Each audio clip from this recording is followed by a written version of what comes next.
जैसा कि आप थंबनेल पे देख पा रहे होंगे कि कहीं आपका आईटीआई जो है वो अधूरा तो नहीं है।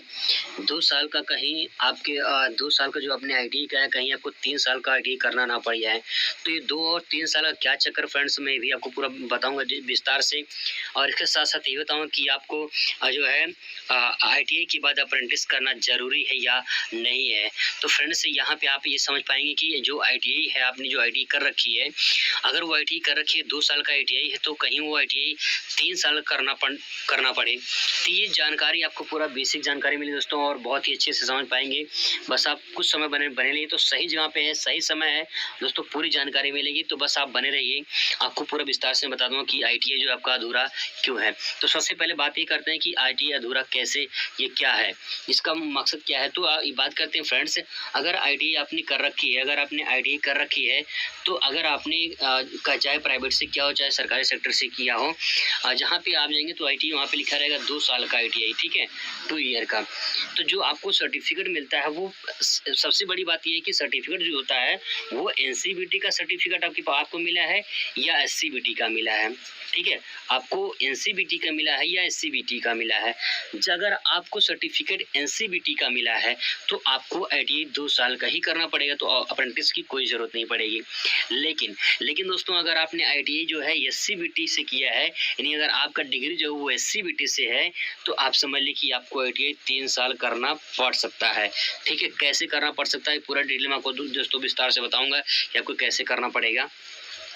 तो यहाँ पे बस आप इतना समझ लीजिए कि अगर आपने एनसीबीटी से किया है, ठीक है, अगर आपने आईटीआई एनसीबीटी सर्टिफिकेट में लिखा हुआ है, तो समझ लीजिए कि आपको जो है अप्रेंटिस करने की कोई ज़रूरत नहीं पड़ेगी, और जो भी 3 साल का जो आईटीआई है वो करने की ज़रूरत नहीं पड़ेगी। तो मैं आपको एक माध्यम से समझाने की कोशिश करता हूँ। एक जो है मेरे पास सर्टिफिकेट है आईटीआई का, मैं उस सर्टिफिकेट के माध्यम से आपको समझाने की कोशिश कर रहा हूँ, ताकि आपको पूरा अच्छे से समझ में दोस्तों आए।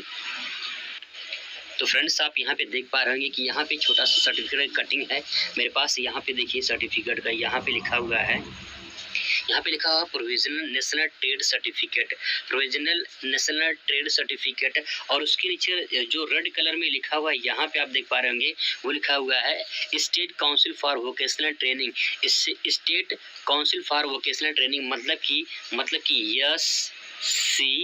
SCVT, ठीक है। तो इसका मतलब दोस्तों, ये सर्टिफिकेट आपका क्या हो गया, एससीबीटी हो गया, not NCBT, that is SCVT, ठीक है। तो दोस्तों, ये आप समझ लें कि ये आपका सर्टिफिकेट जो है एससीबीटी का सर्टिफिकेट है। जो सर्टिफिकेट है, यहाँ पे आप नीचे जो यहाँ पे देख पा रहे हैं, यहाँ पे जो लिखा हुआ है, यहाँ पे statement of marks for AITT conducted under the aegis of NCVT.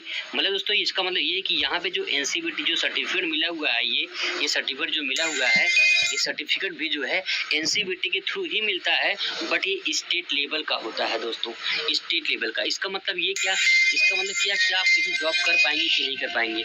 मतलब ये दोस्तों कि अगर आप स्टेट, चाहे आप यूपी से हो, चाहे बिहार से हो, चाहे एमपी से हो, चाहे जिस स्टेट से हो, ठीक है, चाहे जिस स्टेट से हो, तो आप जिस स्टेट से हैं, आप उसी स्टेट में ही आप जॉब कर पाएंगे, उसी स्टेट में ही नौकरी कर पाएंगे, अगर आप जो है एससीबीटी का सर्टिफिकेट अगर आपके पास है तो, ठीक है। लेकिन अगर आप नेशनल लेवल पे अगर जॉब करना चाहते हैं, नेशनल लेवल की अगर सरकारी वैकेंसी देखना चाहते हैं, तो दोस्तों अगर आपके पास सर्टिफिकेट जो है एससीबीटी का है, तो आपको 1 साल का फ्रेंड्स, 1 साल का एक अप्रेंटिस सर्टिफिकेट यानी NAC नैक, ये आपको करना पड़ेगा, ये आपको करना पड़ेगा। यहाँ पे आप देखिए इसको, यहाँ पे लिखा हुआ NTC और NAC, यानी NTC का पूरा नाम हो जाएगा national trade certificate. National trade certificate जो आप यहाँ पे देख पा रहे हैं, यहाँ पे देखिए, ये है एससीबीटी का सर्टिफिकेट, नेशनल ट्रेड सर्टिफिकेट, जो एससीबीटी द्वारा थ्रू मिला हुआ है, ठीक है। तो यहाँ पे स्टेट लेवल का ही काम करेगा यहाँ पे। तो ये नेशनल ट्रेड सर्टिफिकेट हो गया। लेकिन आपको अगर इस एससीबीटी को एनसीबीटी में कन्वर्ट करना है, दोस्तों आपको नेशनल अप्रेंटिस सर्टिफिकेट, ये वाली सर्टिफिकेट आपको लेनी पड़ेगी। एक बात और बता दें यहाँ दोस्तों, कि जब आप अप्रेंटिस करेंगे, ठीक है, जब आप अप्रेंटिस करेंगे तो अप्रेंटिस जब करेंगे तो उस टाइम पे आपको जो 1 साल की जो अवधि होगी, मतलब 1 साल में जो अप्रेंटिस करेंगे, वो भी पूरा का पूरा उसमें जो पेपर होता है, उसमें इंजीनियर ड्राइंग, थ्योरी और जो है एम्प्लॉयबिलिटी स्किल, वर्कशॉप कैलकुलेशन, ये जो पूरा चारों सब्जेक्ट होता है, वो आपको चारों सब्जेक्ट का भी पेपर देना पड़ेगा, आप चाहे जिस ट्रेड से हो, ठीक है? तो इसको ध्यान रखेंगे। तो आपको जो सर्टिफिकेट मिलेगा, जैसे आईटीआई का सर्टिफिकेट यहाँ पे मिला हुआ है ना, ये मान लेते एक सर्टिफिकेट है, ऐसे ही आपको सर्टिफिकेट एक और मिलेगा, जहाँ पे लिखा रहेगा, इस नेशनल की जगह यहाँ पे लिखा रहेगा, नेशनल लिखा रहेगा, ट्रेड की जगह लिखा रहेगा अप्रेंटिस सर्टिफिकेट, ठीक है? यहाँ पे लिखा रहेगा अप्रेंटिस सर्टिफिकेट। तब इसका मतलब ये हो जाए कि आप जो है नेशनल में कोई भी वैकेंसी आती है तो उसे आप अप्लाई कर सकते हैं। तो दोस्तों बस इतना समझ लीजिए कि अगर आप जो है आईटीआई करना चाहते हैं, अप्रेंटिस करना चाहते हैं, तो यहाँ पे आप इतना समझिए कि आपको अप्रेंटिस, अब यहाँ बता दूँ कि अप्रेंटिस करना ज़रूरी है कि नहीं। अप्रेंटिस आईटीआई के बाद इसलिए ज़रूरी है दोस्तों कि अगर आपके आईटीआई जो है एससीबीटी का है तो अप्रेंटिस आप कर लीजिए, और अगर आप एनसीबीटी से अगर आईटीआई किया है तो अप्रेंटिस करने की कोई ज़रूरत नहीं, क्योंकि एनसीबीटी से मतलब कि नेशनल लेवल पे आप कोई वैकेंसी अप्लाई कर सकते हैं।